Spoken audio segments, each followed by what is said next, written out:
Visit jilworldwide.org and find helpful materials for your Christian growth. Find a JIL church near you.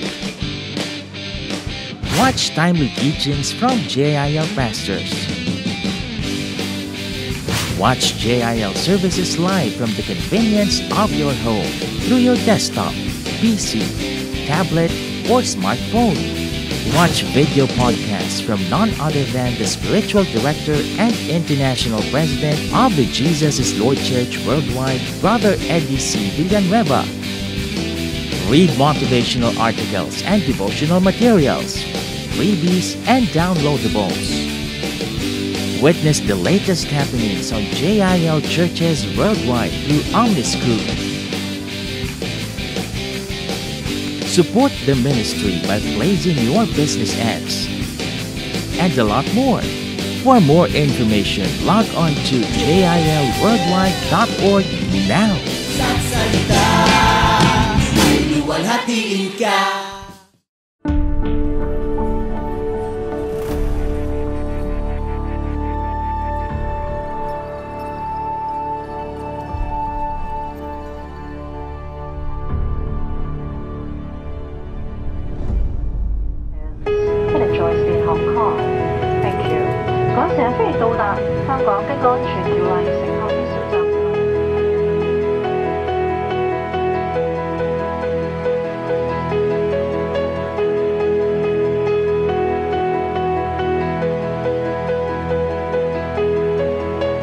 Pag-ibig na walang expiration date. Pag-ibig na hindi napapagod. Pag-ibig na hindi tumitingin sa ating mga kalikuan, sa ating mga kahinaan.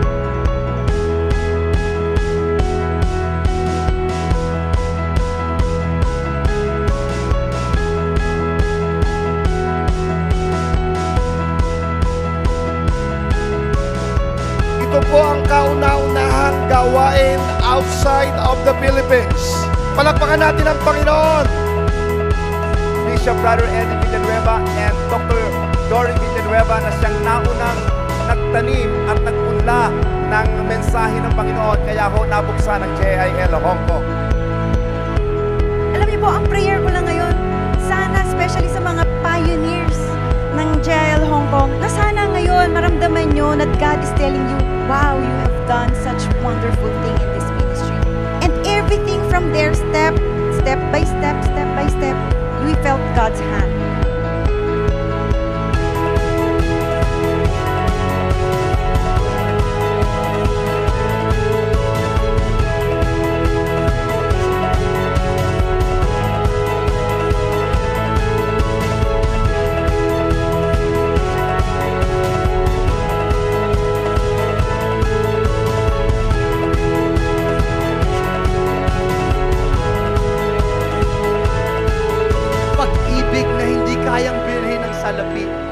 Pag-ibig na hindi kayang ibigay ng sanlibutan.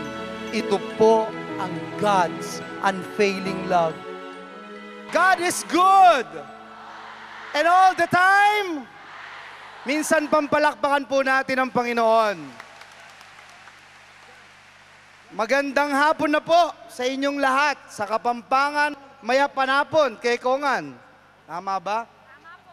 Sa mga Bicolano, marhay na hapon sa Indogabos. Sa mga taga-Visayas, maayong hapon sa inyong tanan. Mapagpalang hapon po sa ating lahat. I just wanted to convey the message of the President himself. Nag-text po siya, nakausap ko siya bago ako umalis ng Pilipinas at ipinaabot po niya ang kanyang mainit na pagbati sa ika-30 anibersaryo ng JIL Church Hong Kong. Sabi niya sa akin, Joel, make sure that you report to our bosses yung mga ginagawa natin sa Pilipinas. Kaya siguro po, ilan lamang sa aking i-report other than what you have seen on the television video material kanina. Ang TESDA po, alam nyo, when we came in, ang scholarship program is about 28% ang employment rate. Ngayon po, a couple of weeks ago, under the Impact Evaluation Study na ginawa po natin, nasa 71% na ang employment rate. Sa Diyos po ang papuri at pasasalamat. More than 500 companies, PPPs, public-private partnerships na po ang pinasok ng TESDA. We were with the President when he went to Germany, at doon po sa bansang Germany, nag-sign ho kami ng Memorandum of Agreement. Ang iba't ibang bansa ho pumupunta sa Pilipinas. When President Widodo went to the country, his first agenda was to sign a Memorandum of Agreement between TESDA and our counterparts in Indonesia. At ganun din po, ang ilang-ilang bansa po, Japan, etc. Talaga pong iba ho ang tinatakbo ngayon ng tech-voc sector sa atin. Kaya muli, gaya po nung kagabi na interview po ako dun sa Kabayan na Network, binabanggit ko nga po, I hope and pray na yung mga kababayan natin, yung mga mag-anak po ninyo, anak po ninyo, pamangkin ninyo sa Pilipinas, sana matanggal na po yung stigma doon sa tech-voc sector dahil meron pong career path ang tech-voc sector. Naalala ko yung example ni Pangulong Noynoy doon po sa Negros Oriental.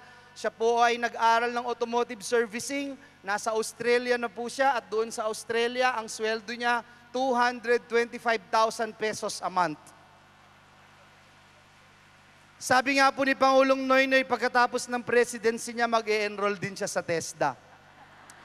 Doon po sa Pangasinan, merong nagngangalang Cristina Reyes, nagtayo po ng maliit na spa after gumraduate sa TESDA. Ngayon ho, in a few years time, 4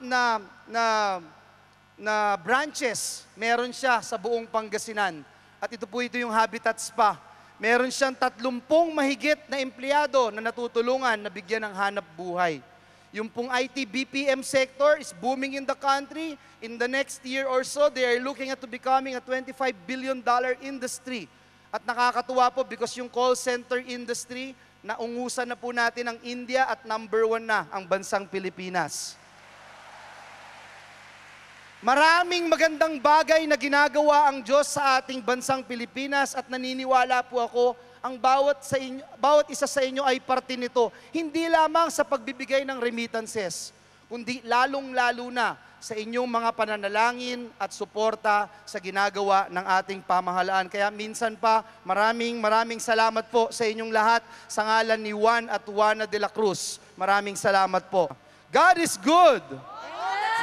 And all the time, minsan pa nga po natin palakpakan ng Diyos.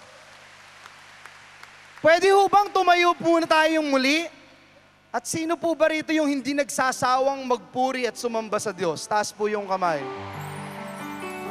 Pwede ho bang ibukas natin ang ating mga Biblia sa aklat ng Deuteronomy?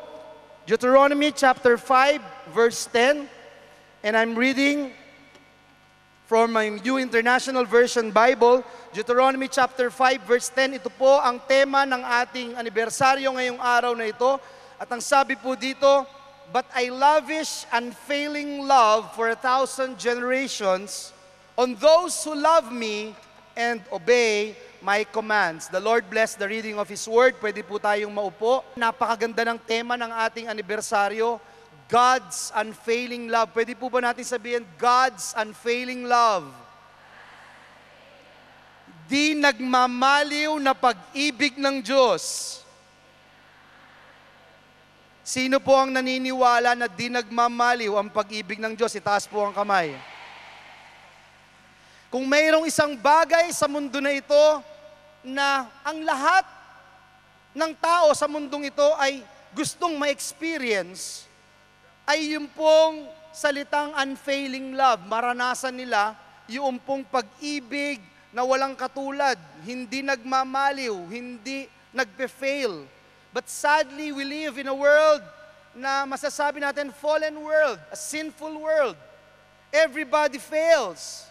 And many have thought they had found unfailing love only to be disappointed. Marami po sa ating ginagalawang mundo, magsusumpaan na magmamahalan ng habang buhay. Sasabihin, kahit ilang bundok aking aakyatin, kahit ilang dagat aking tatawirin. Makalipas ang ilang panahon, iba na ang kakasamahin o kinakasama. Mapapatanong ka tuloy, meron ba o totoo ba ang forevermore?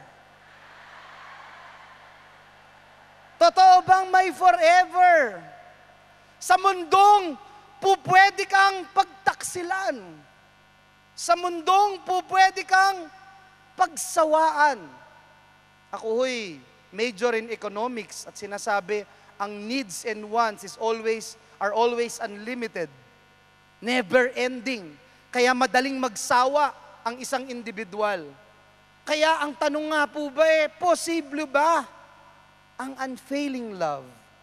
Buti na lang po, may Diyos, buhay na Diyos na lumikha sa atin. Diyos na nagmamahal sa atin ng walang maliw, ng walang patid. Ang pagmamahal niya ay walang pagod. Hindi siya napapagod na mahalin ang kanyang mga anak. Siya po ay Diyos na nagmamahal na walang sawa. At siya lang po yun. Wala hong iba. Amen po ba? Kaya muli po, dito sa ating binasang verse, Deuteronomy chapter 5 verse 10, but I lavish unfailing love for 1,000 generations on those who love me and obey my commands. Gusto ko pong hatiin natin sa dalawang bagay. Ito pong bersikulo na ito. Una, yung the promise, yung unang bahagi, and the condition. Ano po ba yung promise? The promise is, I lavish unfailing love for 1,000 generations. At meron pong kondisyon on those who love me and obey my commands. Una po, yung promise. May pangako ang Diyos at nakakatuwa, ang nangako ay Diyos. Sabi ng Biblia sa Book of Numbers, He is not a man that He should lie. Hindi niya kayang magsinungaling. Pag nangako siya, hindi pwedeng mapako ang pangako. Tinutupad niya ang kanyang pangako. Amen po ba? Sige po, yung naniniwalang tumutupad ang Diyos sa kanyang pangako, pumalakpak. Ang promise ng Panginoon ay for us to continue to be significant because we are significant to God. Naniniwala po ba kayo na kayo'y significant? Kayo po'y mahalaga sa Diyos? Of course. Sabi ng Biblia, we are the apple of thine eyes. Napaka-unique natin, yung thumb mark lang natin. Wala hong katulad sa buong mundo. Tingnan niyo yung katabi niyo sa kaliwa at sa kanan. Wala hong katulad yan. Tama po ba ako? Walang katulad yan. And it is nice to be reminded that God chose us, created us out of His own image. Anong sabi nga po ng Psalms 139 verse 14, we are a masterpiece kasi. He created us out of His own image at dun sa Psalms 139 verse 14, ang sabi po dyan, you are wonderfully and fearfully made by God. Sabi po sa Tagalog, kamangha-mangha na ginawa ng Diyos. Kagila-gilalas. Tama po ba yun? Pag tinignan nyo yung katabi nyo, nakikita nyo ang liwanag ng Diyos sa kanyang buhay. At naniniwala po akong napakaganda nating lahat. Lalong-lalo na sa paningin ng Diyos. Amen? Bidang-bida tayo lagi sa Kanya. Amen? Palakpakan naman natin ang Panginoon sa mga magagandang nakikita natin sa kapaligiran natin ngayong hapon na ito. Tayo din po ay may promise ang Diyos sa atin that we are going to have a fruitful life. Hindi lang po tayo nabubuhay, nagising tayo, nasa katawan na natin. Nabubuhay just for the sake of existence. Like cats and cockroaches, rats and cockroaches, pag naapakan yung ipis, that's it, patay na. Game over. Hindi po ganun ang pagkakatawag ng Diyos. He wants us to have a fruitful life. Sabihin mo sa nasa kanan mo, God wants you to have a fruitful life. Sabihin mo sa nasa kaliwa mo, alam ko yun. Tama po ba? Doon po sa Leviticus chapter 26 verse 9, sabi po ng Panginoon dyan, I will look on you with favor and I will make your life fruitful. I will increase your numbers and I will make a covenant with you. Yan po ang pangako ng Diyos. Minsan may nagtanong sa akin, Secretary Joel, bakit ba kailangan na fruitful yung buhay ko? Bakit ba kailangan na maging makabuluhan ang aking buhay? Sabi ko po sa kanya, una, sa lahat ng nilikha ng Diyos sa mundong ito, nung sinilikha niya ang kapaligiran, when He said, let there be light, and the light was. Let there be firmament, and the firmament was. Kinrate niya ang lahat ng species sa lupa, doon po sa ilalim ng mga dagat. Pero isa lang ang kinrate niya out of His image. Tayo lamang. And you imagine kung hindi makabuluhan ang iyong buhay? Pangalawa, ang Panginoong Diyos ay nagmahal sa atin ng gayon na lamang, ibinigay niya ang kaisa-isa niyang bugtong na anak na si Kristo Jesus, namatay sa krus ng Kalbaryo para sa iyo't sa akin, para sa katubusan ng ating kasalanan. Tapos mabubuhay ka just for the sake of existence? Dapat ka talagang mabuhay ng makabuluhan at fruitful na pamumuhay. Naalala ko po ang JIL Hong Kong. Kanina po, papunta ho kami dito galing sa Kowloon side. Hindi ko ho mapigil ang maluha. Hindi ko ho mapigil ang mag-senti moments. Kasi po, napaka-phenomenal ng ginawa ng Diyos sa JIL Hong Kong. Just by looking at each and every one of you, you can already feel the goodness and faithfulness and greatness of our God. Nagsimula po sa 7 na domestic helpers noon, yung time na yun, before it was called domestic helpers. Sa salitang Tagalog, katulong, di ba? Sinong mag-aakala? Nagginamit ng Diyos ang 7 ito at nagkakaroon ng napakalaking impact, hindi lamang sa Pilipinas, hindi lamang sa Hong Kong, kung hindi sa 4 na sulok ng daigdig. JIL Hong Kong has become the biggest born-again Christian group here in Hong Kong. Ang kauna-unahang JIL Church na nakapagpatayo ng international center sa puso, sa gitna ng Hong Kong. Galing din po sa JIL Hong Kong ang mga nagtayo ng simbahan ng JIL.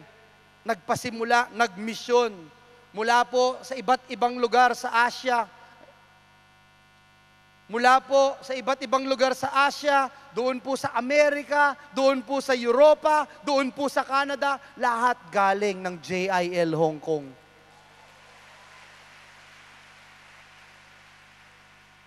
Bakit po nangyari ito? Sapagkat mayroon pong pangako ang Diyos sa mga taga-JIL Hong Kong na hindi niya tayo iiwan, hindi niya tayo pababayaan, at lagi siyang lalaban para sa atin. Amen? Hallelujah!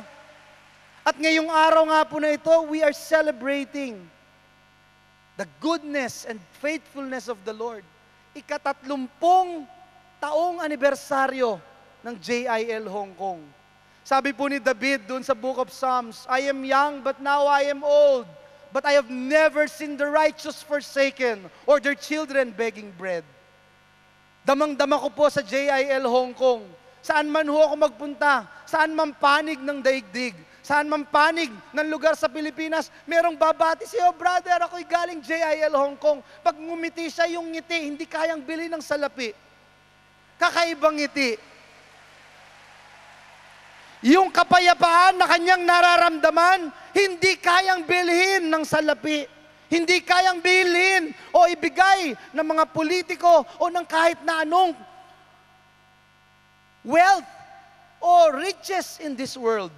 Why? Because yun ang pangako ng Diyos. Nakakatuwa pong isipin ang ginawa ng Diyos sa JIL Hong Kong. At higit sa lahat po yung pangakong ibinigay sa atin na magkaroon ng access for eternal life. Yun po yung kasiguruhan natin.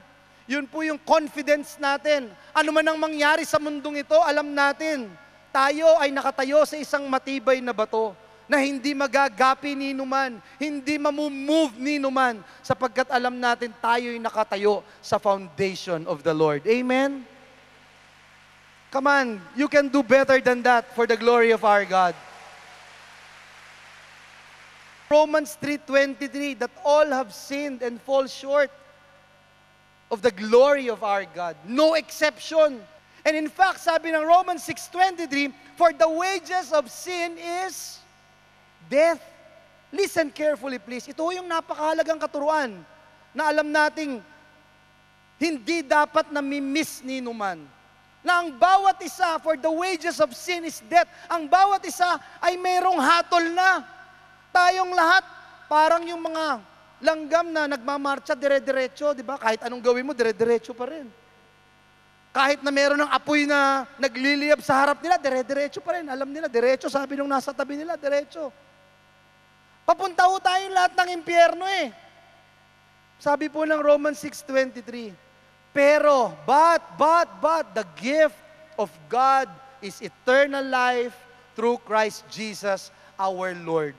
Ang ating Panginoong Jesus, ang expression of God's unfailing love. Amen? Amen po ba? Kaya nga yung John 3:16, yun po ang core message ng Biblia. For God so loved the world that He gave His only begotten Son, the Lord Jesus Christ, that whosoever believeth on Him should not perish but have everlasting life. Ito ho ang lagi nating sinasalaming mga JIL people. Kahalagahan ng relasyon. Relasyon, hindi relihiyon. Kahit na lahat ng relihiyon, mag-affiliate ka. Kung yun ang dahilan para pumunta ka ng langit, edi mag-member ka na lang lahat ng relihiyon. Lahat. Pero alam natin, ang kaligtasan ay relasyon sa Diyos. Personal, ikaw mismo. It's taking a gift. Sabi ng Biblia, ang regalo ng Diyos ay kaligtasan through Jesus Christ na namatay sa krus ng Kalbaryo. Hindi ko mo namatay ang Panginoong Yesus sa krus ng Kalbaryo at nabuhay na maguli. Ibig sabihin, lahat pupunta na ng langit.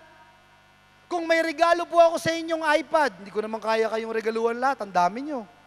Nasa 10,000 yata tayo ngayon. Kung ibigay ko po sa inyo itong iPad na ito at sabihin ko, sa inyo yan, regalo ko. Pero umuwi ho kayo mamayang hapon na hindi dala ang iPad na ito. Masasabi niyo bang nasa inyo ang regalo na yon? Wala. Yun din po ang kahalagahan na matanggap natin ang regalo ng Diyos. Ito po ang promise ng Diyos. At pag tinanggap po natin, anong sabi doon? Pag tinanggap natin ang ating Panginoong Hesukristo bilang Panginoon at sarili nating tagapagligtas, ibig sabihin nagkaroon tayo ng relationship sa Kanya, magkakaroon daw po tayo ng buhay na walang hanggan. Amen?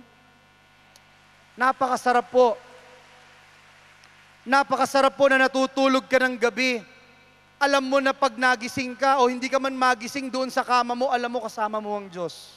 Napakasarap pong sumakay ng eroplano, tumawid sa kalye, araw-araw, maglakad, mabuhay sa mundong ito, na alam mo, nakatayo ka sa matibay na bato, ano man ang mangyari, hindi ka iiwan ng Diyos at makakasama mo siya habang buhay. Kaya ho talagang how great it is, the love of the Father has lavished on us, that we are called to become children of God. Marami hong biblical examples dito sa pangako ng Diyos. Ang una hong gusto kong i-share sa inyo si Pedro, isa sa mga paborito kong lingkod ng Diyos, si Peter. Ang kwento ho ni Pedro, alam natin lahat, lalong-lalo na yung kanyang weaknesses. Yung pong, sabi ng Biblia, doon po sa John chapter 13, nung sinabi po ng ating Panginoong Jesus yung mangyayari, si Pedro po ang unang-unang disipulo ng Diyos na nagsabing, Jesus, I'm ready to die for you. John chapter 13, verse 37. Jesus, I'm ready to die for you. Pero verse 38, anong sabi ng Panginoong Jesus? Peter, die for me? I tell you the truth, Peter. Before the rooster crows, tomorrow morning, you will deny 3 times that you even know me. Nais kong tumingin lang po kayo sandali sa akin sa mga panahong ito. Si Pedro po, kinilalang isang disipulo ng Diyos na 3 beses dininay si Kristo Jesus. Nung hinuli na po ang ating Panginoong Diyos, tinanong siya, kilala mo ba siya? I don't know the guy. Hindi, kasama ka niya, disipulo ka niya. Kilala mo siya eh. Hindi hindi ko kilala. Nung pangatlo, sabi po ni Pedro, tinanong po ulit siya, sigurado kami, kasama mo siya eh. You are with this guy. Who is this guy? Ang sabi ni Pedro sa 3 beses, I'm telling you, I don't know the guy. At pagkatapos nga ho nun, tumilaok ang tandang. At muli, na-remind si Pedro ng sinabi ng ating Panginoong Hesus. Gusto ko pong kunin lamang itong moment na ito, itong storya ni Pedro, ng pag-deny niya kay Hesukristo. Maraming beses sa buhay natin, dinideny natin ang Diyos, hindi natin alam. Dinideny natin siya na magsalita sa ating puso, sa ating isip. Dinideny natin siya bilang dapat priority natin siya, pero may iba tayong iniisip na prioridad. Si Pedro, pagkatapos po niyang i-deny si Christ, ni-remind siya ng Diyos. Tumilaok yung tandang at na-realize ni Peter ang sinabi ng Diyos. Ngayong hapong ito, maaaring tumitilaok muli ang tandang, ang rooster, para i-remind tayo not to deny Christ. Not to deny His perfect will for us. Nung tumilaok po yung manok, sabi ng Biblia, ang Panginoong Hesus ay tumingin kay Pedro. And for me, in that story, yun po ang turning point ni Pedro. Nung makita niyang nakatingin ng Diyos, nakita niya eye to eye. Ang sabi ng mga Bible scholars, that is a poignant look, that sharp look, that tender look of the Lord, rebuking Peter. And that was enough for Peter to realize na hindi yan ang plano ng Diyos. Nais ko pong tanungin ng bawat isa sa inyo, kayo po ba'y nabubuhay sa perfect plan ng Diyos sa inyong buhay? Kung kayo po'y hindi nabubuhay sa perfect plan ng Diyos, nais ko pong sabihin sa inyong tinitignan kayo ng Diyos the way He looked at Peter during that time. And He wants you to experience the awesome goodness and faithfulness of our God. Amen? Si Jonah po, isang example dun sa Book of Jonah, at binigyan siya ng titulong pinakapasaway na propeta ng Diyos. Alam natin lahat yung storya ni Jonah, pinapunta siya ng Lord sa Nineveh, ayaw niyang sumunod. Anong nangyari sa kanya? Nilulun siya ng balyena, at the rest is history. Pero pag tinignan po natin yung kasaysayan ni Jonah, habang tinatawag siya ng Diyos, siya ay tumatakbo. He was running away from the calling of God. Ngunit, doon po, pinakita ng Diyos yung pagbibigay ng Diyos ng maraming tsansa kay Jonah. Hanggang sa si Jonah madil yung puso niya. Kumbaga sa kantang wala sa tono, natono ang puso ni Jonah at nakabalik sa Diyos. Alam niyo po, ang babanggitin ko lang po sa inyo ngayong hapon na ito, ang promise ng Diyos, ang kanyang promise sa kanyang mga anak, ay patuloy siyang magbibigay at magbibigay ng tsansa sa kanyang mga anak. Ang unfailing love ng Diyos ay available sa atin, ngunit ito ay may hangganan. Amen po ba? Gusto ko pong ulitin yung word na sinabi ko. May tsansa at may tsansang pwedeng ibigay ang Diyos, ngunit hindi lahat ng oras laging may tsansa at may tsansa, laging may hangganan. Gaya po ng verse sa Bible, meron pong binanggit ang Panginoon sa Biblia na ang kanyang malabay na pakpak, ibinubuka po niya para anyayahan ang kanyang mga anak. Ngunit may time o oras na kailangan na niyang isarado ang kanyang malabay na pakpak. Gaya ng isang manok na malabay ang pakpak. At hindi niya basta-basta itong pwedeng buksan. Dahil pag binuksan niya, madadamay yung mga anak niyang pinoprotektahan. pagka meron ng lawin na umiikot. Yun po yung katuruan ng Diyos sa Biblia. Ang ibig ko lang pong sabihin, okay lang na ikaw ay magkasala. Okay lang na once in a while, pag nagkasala ka, bumabalik ka sa Diyos, humihingi ka ng tawad. Pero iba din po, yung mayat maya na lang, perennial na lang, ang prayer mo, humihingi ka ng tawad.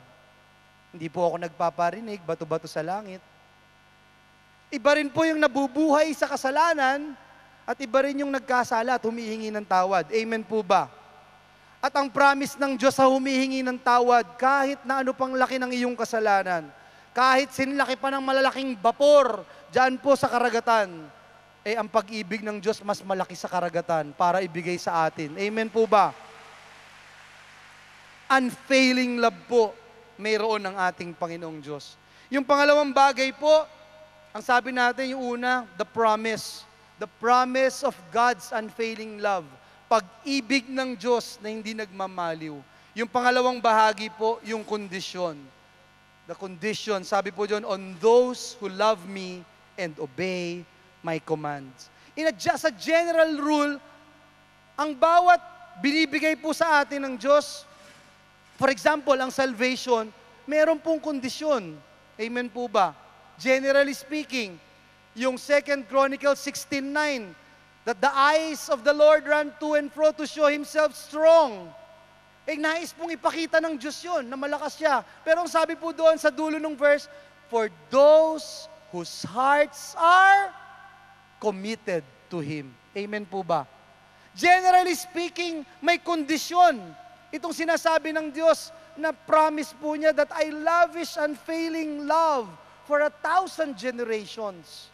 Ang condition po on those who love me and obey my commands. Palakpakan nga po muli natin ang Panginoon. Sa Biblia, marami pong examples ang ating Panginoon. At isa po dito si Job. Isa po sa example na siguro maraming Kristiyano, pag sinasabi na, sige, kaya naman ako, pwede akong subukin ng Diyos. Pero wag lang yung the way Job was tested by the Lord. Medyo mabigat. Mabigat po yung pagsubok na iniatang kay Job. He lost all of his children, he lost all his wealth, at lahat po ng kanyang ari-arian sa buhay. Nawala hong lahat, isang araw lamang. Ang isang bagay na hindi natin makakalimutan kay Job is that he made Satan quit. Kasi sinubok po siya, sabi ng Panginoong Diyos, sige lahat, pwede mong subukin, wag mo lang papatayin si Job. Kasi sabi ni Satanas, si Job, sumusunod lang sa'yo dahil pinagpapala mo. Pero tanggalin mo yung mga pagpapala, hindi na susunod yan. Pero alam niyo, si Job, nanatiling tapat sa Diyos. Meron siyang declaration na hindi siya talaga matitinag sa kanyang pananampalataya sa Diyos. Nung nawala na yung kanyang mga anak, kanyang mga ari-arian, nagkaketong pa si Job. Isang pinangdidirihang sakit. At kaya nga po doon sa Job chapter 2, verse 9, ang mismong asawa niya, sinasabihan siya. Ang sabi po ng kanyang asawa, curse God and die. Imaginin po, yung nag-iisa niyang asawa, pinapasumpa na ang Diyos nang mamatay na siya. Pero si Job na natili pong tapat sa Diyos. Yung declaration po ni Job sa chapter 19 ng Job, verse 25, sabi po ni Job dito, and I want you to look at this, I know that my Redeemer lives, and that in the end, He will stand on the earth. Ito po, in-express ni Job yung kanyang pagmamahal sa Diyos. Sabi niya, I know that my Redeemer lives, and that in the end, alam ko, ang end game nitong lahat ng nangyayari sa aking kapaligiran, He will stand on the earth. Palakpakan nga po natin ang Panginoon sa buhay ni Job.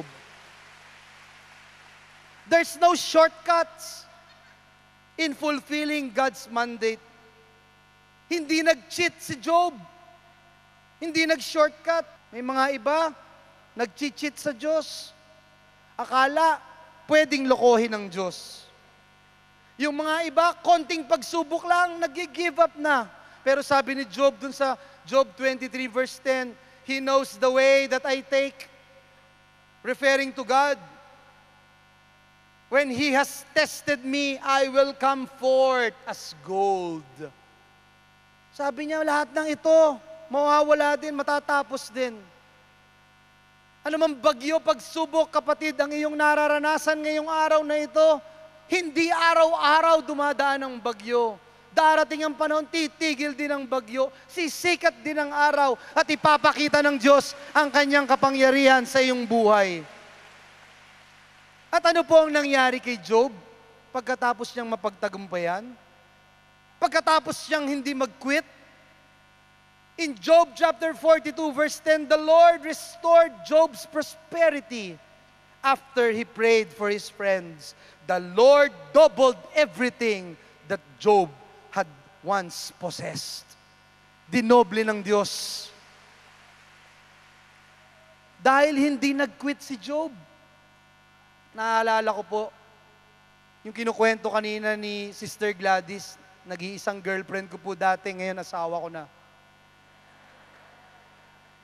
Naalala ko po yung mga times na nasa kongreso ako, pinag-uusapan yung pagiging wala akong anak.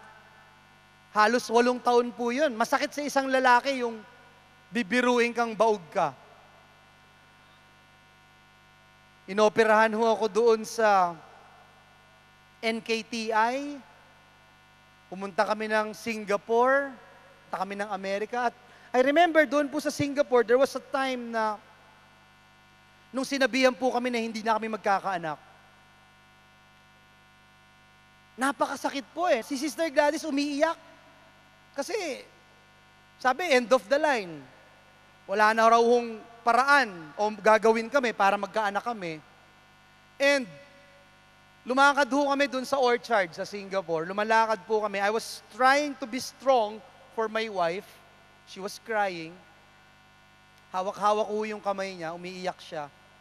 And the Lord just impressed upon my heart na, be still and know that I am God. So, as we are walking along the orchard road, hinawakan ko yung kamay ng asawa ko at sabi ko sa kanya, Labs, darating ang panahon, pupunta tayo sa lugar na ito ng Singapore. Kasama natin ang ating mga anak. At sasabihin ko sa kanya, anak, sabi ng mga doktor, mula dyan sa ospital na yan, imposible kang ipanganak. Sabi ng siyensya, hindi ka mangyayari. Pero sasabihin ko sa iyo, sapagkat buhay at makapangyarihan ng Diyos, sapagkat ang kanyang pag-ibig ay hindi nagmamaliw, at ito'y laging bago, araw-araw, ikaw ay narito sa mundong ito. At alam nyo, dumating ho yung pagkakataon na yun, ayan ho yung picture. Dumating ho yung pagkakataon, dyan ho sa picture na yan, that exact spot, binanggit ko kay Gladys, kay Sister Gladys, nadadaan po kami doon at ipapakita naming ang Diyos nga na pinaglilingkuran natin ay buhay at makapangyarihang Diyos. Diyos na gumagawa ng himala. We don't just give up. You may be in that situation, brother, sister in Christ. But I'm telling you, you may be one day closer to what God has appointed to you and to your life. Kung ano man yung hinihiling mo, ano man yung pinaka matinding prayer request mo sa iyong puso, hinihintay ka lang ng Diyos. At the proper time, God's perfect timing is perfect. It is not too late. It is not too soon. Amen? Manatili lang po tayong sumunod sa kalooban ng Diyos. Manatili tayong mahalin ng Diyos. At gaya ni Job, dinoble pa ho, isang anak lang yung hinihintay ko, naging 2 pa ho, isang lalaki, isang babae. Ayan po si Adora Gwyn at si Emmanuel Jaden. Napakabuti po ng Diyos. Napakabuti ng Diyos. Wala po siyang katulad. Wala po siyang katulad. Si Joseph, nanatiling tapat sa Diyos. Pagkatapos bigyan ng vision, pagkatapos bigyan ng managinip, binetray ng kanyang mga kapatid, ibinenta kay Potiphar, ginawang alipin. Ngunit during that time, hindi rin po nawala ang Diyos sa kanyang buhay. Ano po ang nangyari kay Joseph? Pinromote po siya. Ginawa po siyang kanang kamay ni Potiphar. At doon po sa book of Genesis, dumating naman yung oras, Genesis chapter 39, na yung mismong asawa ni Potiphar gusto siyang tuksuhin. Gusto siyang tuksuhin ng asawa ng kanyang master. Alam naman natin, mga kalalakihan, during that time, pag asawa ng master, maganda yun. Pero si Joseph po, paanong pinagtagumpayan ni Joseph itong pagsubok na ito? Sabi ni Joseph po, dun sa Genesis 39 verse 9, sabi niya dun sa asawa ni Potiphar na tinutukso siya to lie with her. Sabi po ni Joseph, no one is greater in this house than I am. My master has withheld nothing from me except you, because you are his wife. At ito po yung paborito kong linya, sabi ni Joseph, how then could I do such a wicked thing and sin against God? Napaka-powerful. At alam niyo ho, nangyari, sumigaw yung asawa ni Potiphar, gumawa ng kasinungalingan at sinabing siya ay re-rape ni Joseph. So anong nangyari kay Joseph? Si Joseph po ay ikinulong at napunta doon sa dungeon. Pagkatapos sumunod ni Joseph, pagkatapos mahalin ni Joseph ang Diyos, pagkatapos manindigan ni Joseph during that time, the next thing he knows, he was inside the dungeon. Can you just imagine the first night of Joseph in the dungeon? Siguro mahirap, di ba? Mahirap.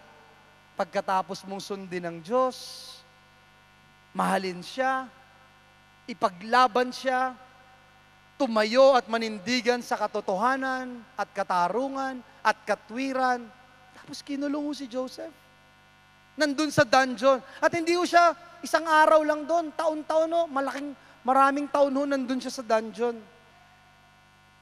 From being a dreamer, from being there in the dungeon, isang araw na naginip ang hari.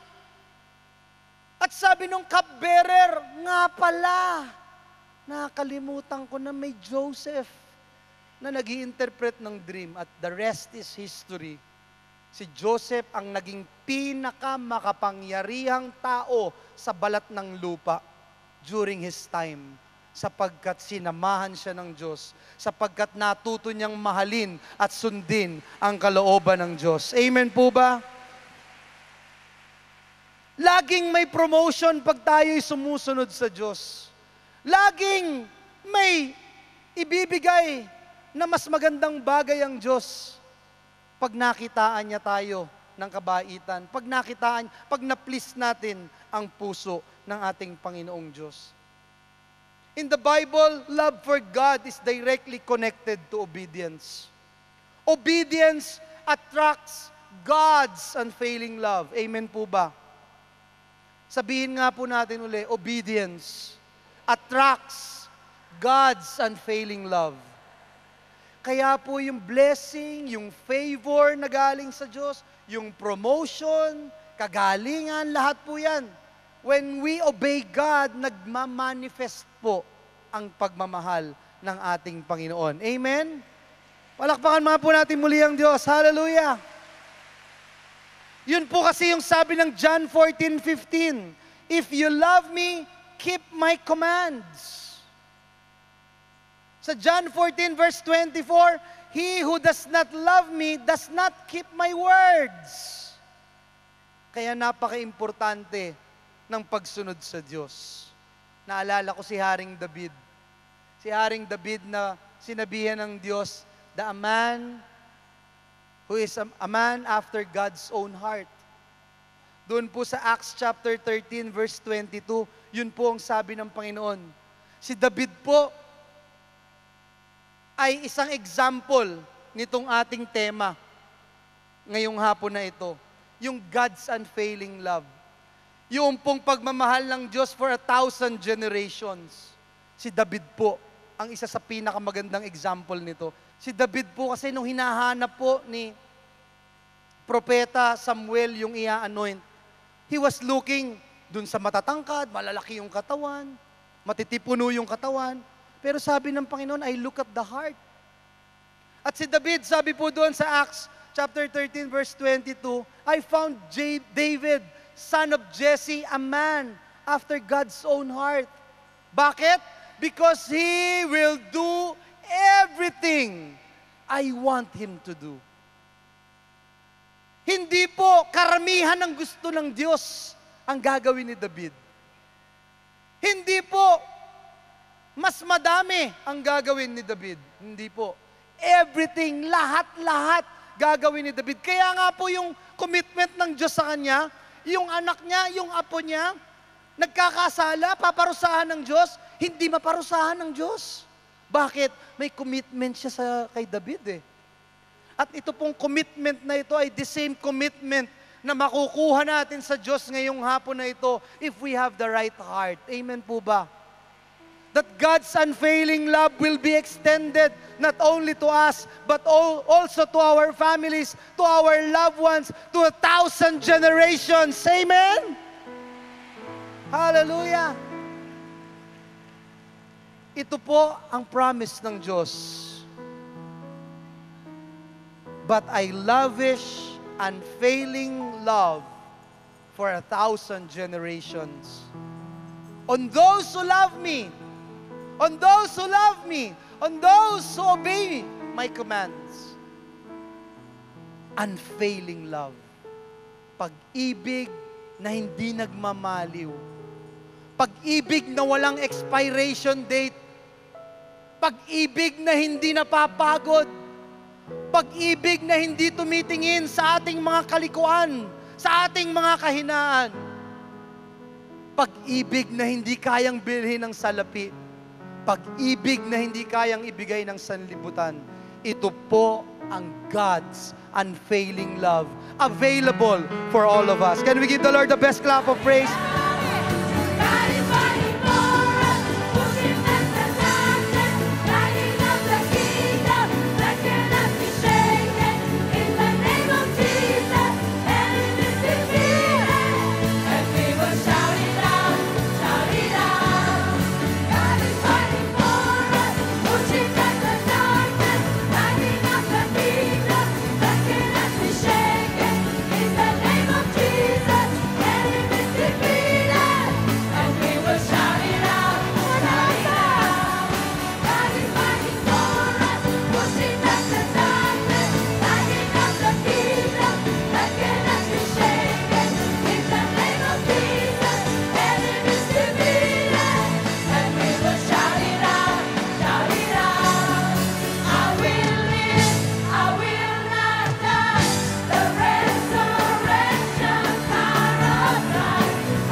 Dito na ako sa JIL Church.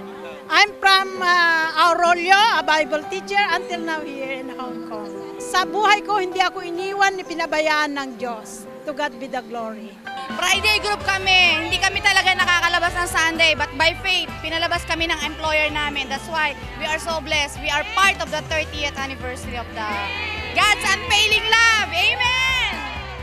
Pinatunayan lang po ng Diyos na hindi ko siya nagbabago sa kanya kung pagmamahal sa bawat isa sa atin. Naranasan natin yung miracle ng God sa buhay ni Sir Joel at dumalo yung kapangyarihan ng Diyos. Kaya talagang victorious itong anniversary ng JIL Hong Kong. I'm 16 years here in Hong Kong. My first holiday is nasa JIL na ako. Unang Sunday ko yan until now. Yun po ay nagpapasalamat ako sa goodness, sa unfailing love ng Panginoon. At salamat po dahil naranasan namin yung masaganang pagpapala, lalong-lalo na dumadaloy ito sa aking pamilya. God bless po sa lahat. Happy 30th anniversary! Namulat sila sa kahirapan. Hinarap ang iba't ibang hamon sa buhay at nakipagsapalaran. Sa kabila nito, sila ay nabigyan ng pag-asa para sa isang masayang buhay. Salamat sa lahat ng bumubuo ng TESDA. Salamat Secretary Joel Villanueva. Sa tulong ni Secretary Joel at ng TESDA ay muling nabuhay ang matamlay ng pag-asa ng maraming Pilipino para sa inaasam na magandang kinabukasan. Maraming buhay ang nabago. Maraming buhay ang sumaya.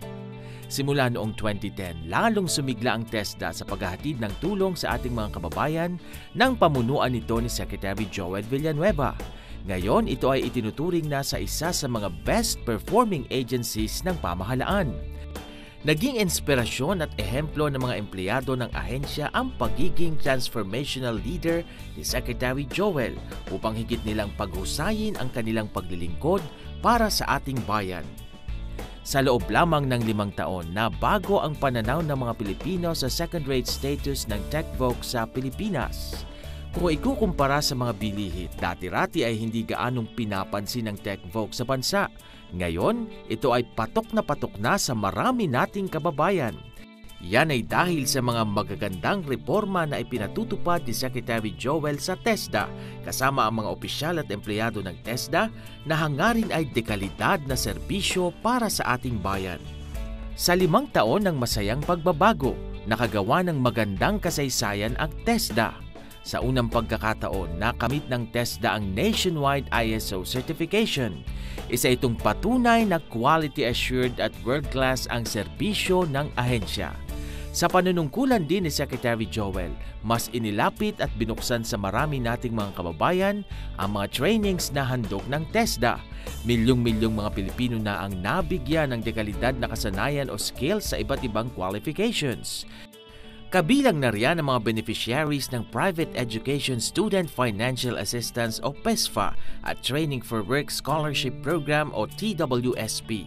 Sa ilalim lang ng TWSP ay umabot sa halos 1 milyong mga scholars ang natulungan ng TESDA simula noong 2010. Inilunsad din ng ahensya ang TESDA Specialista Technopreneurship Program o TSTP kung saan nagkaroon ng pagkakataon ang mga nagsanay na makapag-umpisa ng sariling hanap buhay at makatulong sa kani-kanilang pamayanan. Marubdob ang pagnanais ni Secretary Joel at gayon din ang buong ahensya ng TESDA na mapagkalooban ng mga angkop na kasanayan ang ating mga kababayan sa buong Pilipinas. Patunay nito ay ang paglulunsad ng Mobile Training Plus Bus kung saan mismo ang TESDA ang pumupunta sa mga lugar upang higit na mapalapit sa mga mamamayan ng iba't ibang lungsod at probinsya ang mga dekalidad na trainings. At kasabay ng patuloy na pag-unlad ng teknolohiya, nag-level up na rin ang TESDA sa pagkakaloob ng dekalidad na training. Sa tulong ng TESDA online program, abot kamay na ng bawat Pilipino sa loob at labas ng bansa ang mga training programs ng TESDA.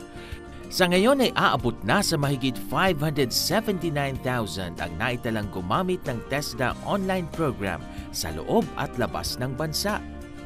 Seryoso si Secretary Joel at TESDA na maging bahagi sa paglaban sa kahirapan sa bansa. Kaya taong 2013, nakipagtulungan ng TESDA sa DSWD sa paglulunsad ng Cash for Training Program o C4TP para sa magandang kinabukasan ng mga kabataan. Isang malaking hakbang naman para sa TESDA ang paglulunsad ng Special Training for Employment Program o STEP sa iba't ibang bahagi ng Pilipinas. Libo-libong Pilipino ang nabigyan ng pagkakataon na magkaroon ng tamang simula na eksakto sa kanilang pangarap. Naging tagumpay din para sa TESDA ang institutionalization ng Philippine Qualifications Framework o PQF na may layuning masiguro na ang kaalaman at skills ng bawat Pilipino ay akma sa pangangailangan ng mga industriya at sa pamantayan ng buong mundo. May mahalagang kontribusyon din ng TESDA sa pagbabalangkas ng K-12 program upang iangat ang kalidad ng basic education sa bansa. Tampok din sa mga inisyatiba ng ahensya ang pagdaraos ng kauna-unahang TechVoc Congress noong 2012 upang higit na mapaunlad ang technical vocational education and training sa bansa. Sa pamumuno ni Secretary Joel, muling naibalik ng ahensya ang provincial, regional at national skills competitions at tayo ay muling nakasali sa Asian Skills Competition. Aktibo ring tumutulong ang TESDA sa mga biktima ng iba't ibang kalamidad.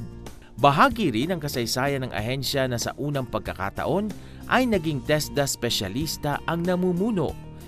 Ito ay nang kumuha si Secretary Joel ng kursong Food and Beverages Services NC3 at ngayon isa ng Certified Barista.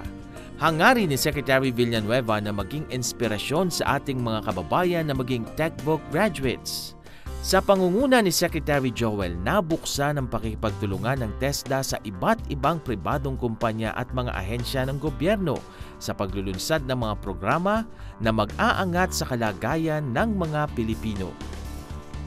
Halimbawa nito ay ang Pinoy Bayanihan Project na naglalayong maibsan ang kakulangan sa mga school armchairs sa mga pampublikong paaralan.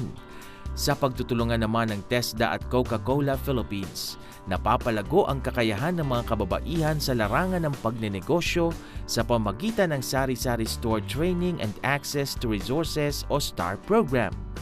Resulta rin ng malawakang private-public partnership ang mas malaking oportunidad sa trabaho sa loob at labas ng ating bansa para sa ating mga TESDA graduates. Sa katunayan, 7 sa bawat 10 TechVoc graduates ang siguradong nagkakaroon ng trabaho, habang 9 sa 10 mga employers ang nagsasabing kontento at masaya sila sa performance ng TESDA graduates. Sa loob o labas man ng ating bansa, patunay ito na talagang tatak world-class ang mga TESDA men. Sa ngayon, kilala na ang TESDA bilang kolehiyo ng trabaho.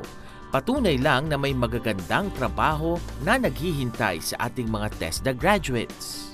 Dahil sa mahusay at mabuting pamamalakad ni Secretary Joel sa TESDA, lalong umarangkada ang ahensya sa pagtataguyod ng mga dekalidad na programa.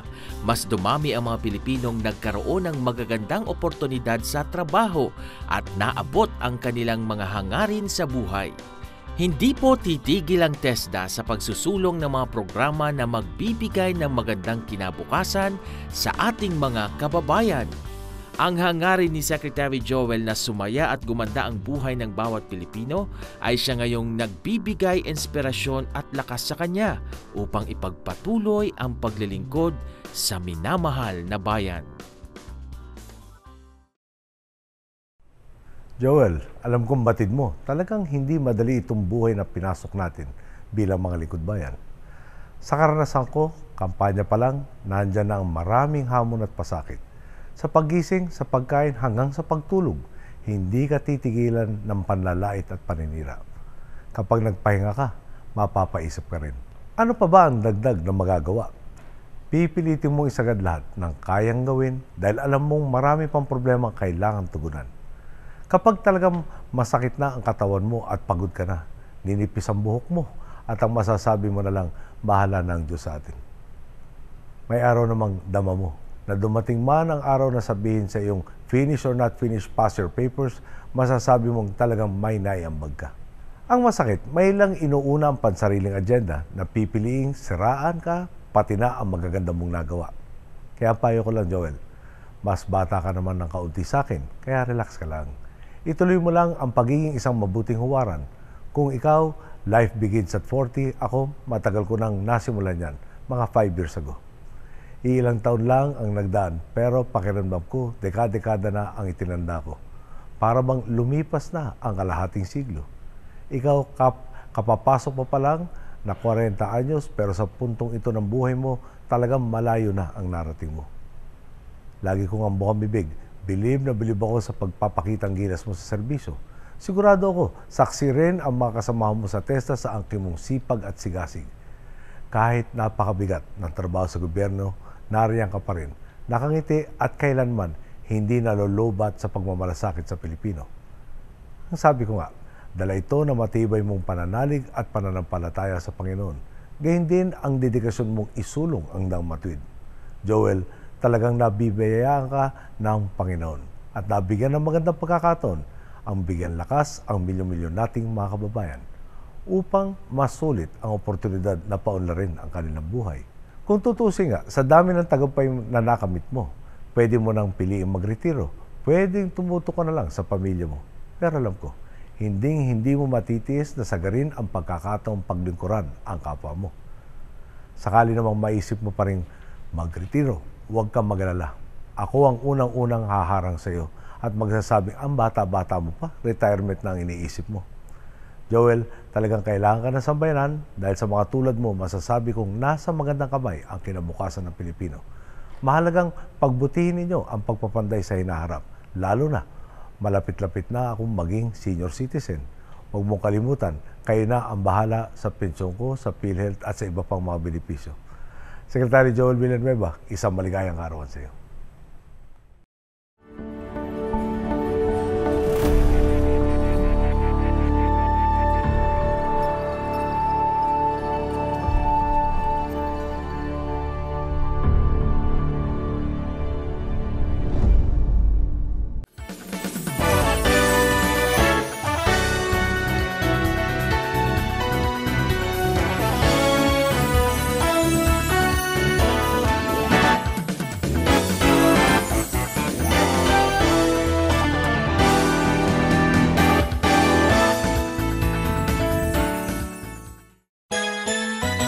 There's a great fun place to go, like no other place, you know. It's the Super Chang'e at the Square, St. Francis Square. Great bars all the time, get the things you want at St. Francis Square. St. Francis Square.